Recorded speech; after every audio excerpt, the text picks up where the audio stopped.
All right, family, it's Tasha MAMABEAR prepping. You already know what time it is. Get your drink, pull up. We're about to talk about it. So I actually am surprised that I haven't discussed this prior. A subscriber hit me up an email yesterday, and I was like, you know what? I've mentioned this a couple times, small, right, as parts of lists in the videos of, hey, you need to get this, which is our fertilizer situation. But I just want to talk a little bit more in depth today of what why it's important, things to think about, food for thought, if you will, tips on how long does it last, how do we store it, why is this important? Okay, number one, we have concerns seeing stuff with farmers having to make decisions, can't get their hands on fertilizer, too expensive, having to make decisions on crops or cutting back on fertilizer for crops, which means not a very high yield, right?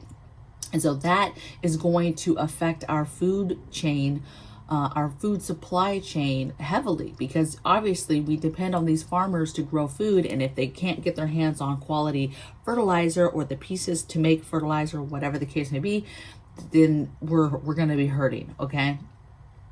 I want to give you some other food for thought though. Let's take a drink. Okay. Fertilizer, right?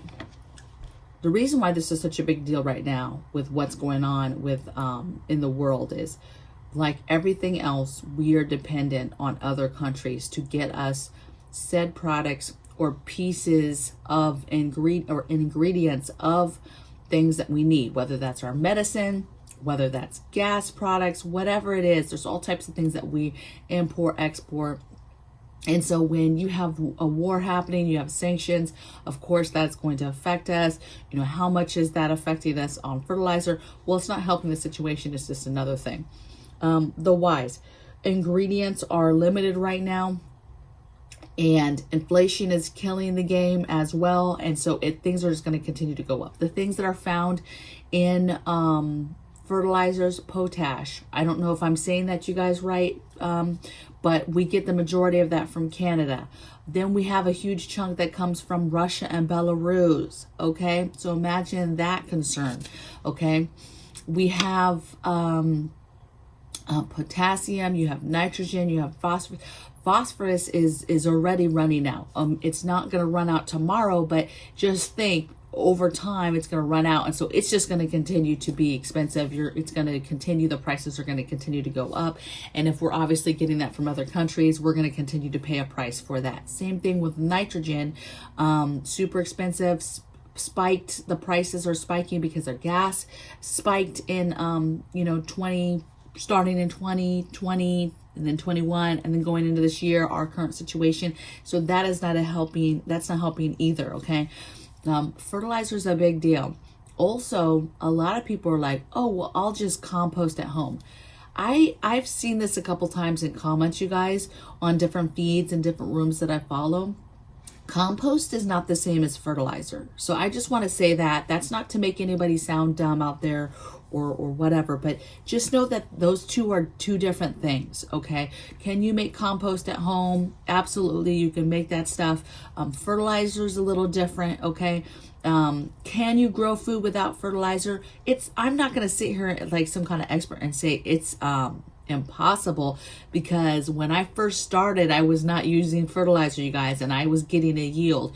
Could the yield have been way higher though with it? Of course. Okay, so you want to have that so you can get food, and there is a chance that you won't have a yield because you don't have anything. You don't have anything to feed your plants. They need that.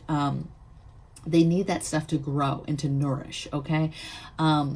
So fertilizer is super important. Fertilizer is important for anybody who's homesteading, who's trying to be self-sufficient, who's trying to grow their own food. I don't care if you're trying to grow herbs in your kitchen, have a garden in the back, have a patio garden, have a full-fledged farm with rows of food, right? Plots of food, greenhouses, outdoors. It doesn't matter. We need fertilizer. Okay. So you're going to need fertilizer. And it's important that everything else that we talk about, that you are thinking about fertilizer and you are making sure you're putting it back. Now, I have a decent size of fertilizer, right? But now I'm like, no, I need to be thinking about years to come for fertilizer, right? I want to have fertilizer for years. Let's talk about what else is concerning, or why this is concerning. We talked about the ingredients. We talked about the foreign conflict and how sanctions and imports and us being dependent on other countries for certain aspects, how does that play into this? Economic collapse. So we have not a fear, but we have a high probability, that economic collapse and recession is around the corner. And that's not good, because again, we're talking about not having fertilizer or having fertilizer pieces or things, but then what is being available is super, super expensive. Okay. And so if you talk about a collapse or whatever, I mean, that just is not good. Okay. You have the elite factor. Think about this, Mr. Bill Gates, he's been known to buy up, hundreds upon hundreds of acres, if not thousands, in different states because of food. And he wants to control that. He wants to be able to control his own food like that. What do you think that he's probably also stocking up on? Okay, so any kind of elites that are in the game in regards to snatching up land, if you're snatching up land, you're doing that for a reason. And more than likely, yes, could it be for a certain resource? Yes. But a lot of these places that are being snatched up because they are land to grow food, to control food, to have food. And to have that, you need fertilizer. So it only makes sense that if you have land grabbers, land snatchers, that they are also snatching up fertilizer. Okay. On the same note, China, we've talked about this for a while. It's kind of known that China is land grabbers. They've been buying up land in the United States. It's no secret. They love our land. They would love to have our land to grow food and to have, right? Let me tell you, anybody who is trying to take over land for the purpose of food is also thinking about fertilizer and how they could grow the best yield for food. Which means that they're thinking long term, and they're probably snatching up fertilizer. Okay. So what I'm saying is, baby, you need to get yours, get it now, and get it stored. Some tips for storage. You guys, fertilizer actually lasts a very long time. When I started researching, I was like, hey, how long does it last? Whatever. Granular fertilizers last pretty much forever, as long as you keep it right. It's just like food. As long as you keep this stuff right in the proper way, the way that you're supposed to, which is in the original container, so in the original bag, in the original plastic container, whatever it came in, okay, whether it's a liquid or whatever, and then put it inside a tub, especially if it comes in a bag. Put it in a plastic tub, some sort of other container, and then keep it in a nice, cool, dry place, right? You want to keep it where it doesn't get wet, doesn't get condensation, all that good stuff, okay? And potentially it will last forever. It will lose its potency. There's certain materials or ingredients that go in it, herbicides, different things that could go in it, that those pieces or ingredients could go bad over time, or not go bad. I shouldn't say go bad. They lose their potency. Okay. It's like meds.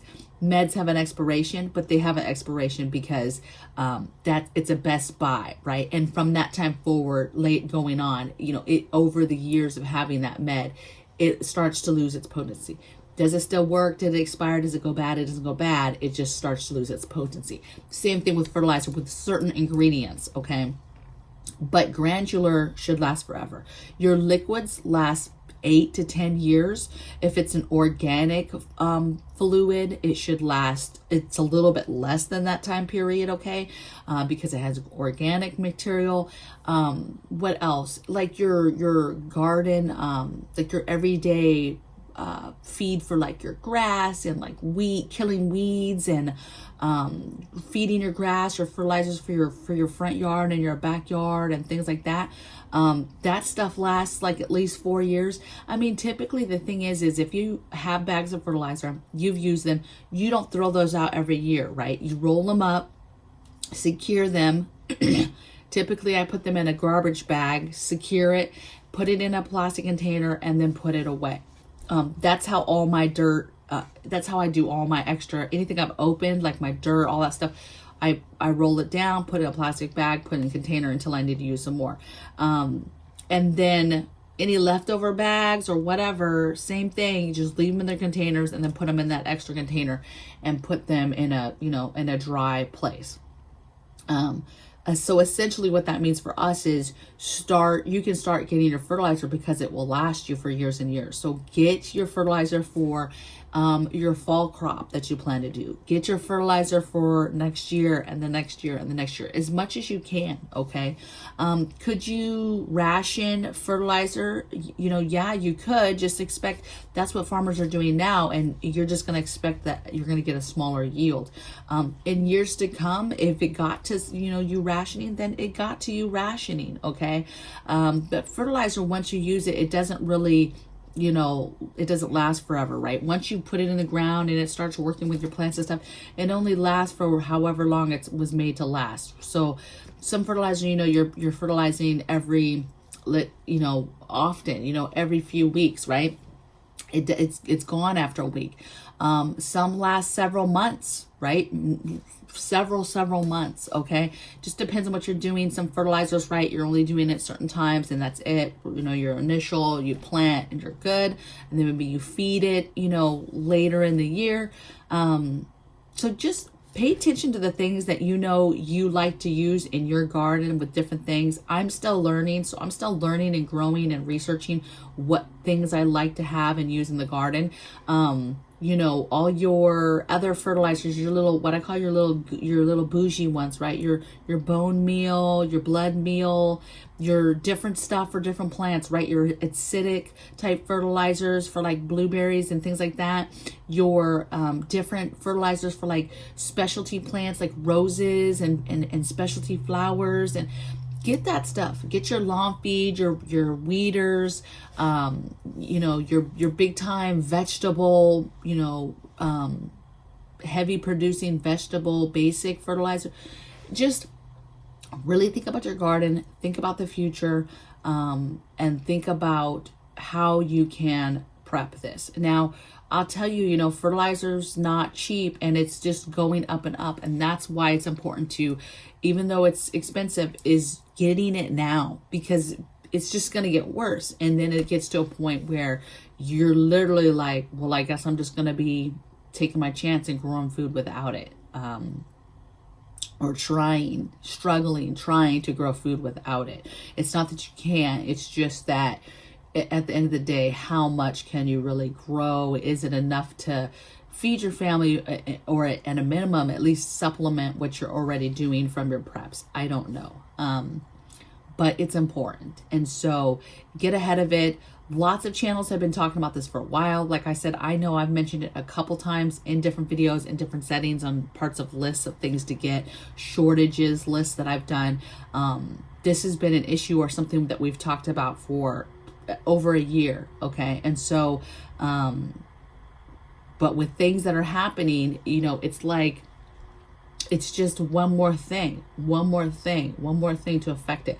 And so every time they're putting another piece on there, it's like, it's finally going to break, and it's going to be a big deal. And we're talking about food, and we're talking about crisis, and we're talking about an incoming food famine and all this stuff. And it's like, that's going to be affected by, our ability to grow food, period. Whether that's farmers growing it or that's the government growing it.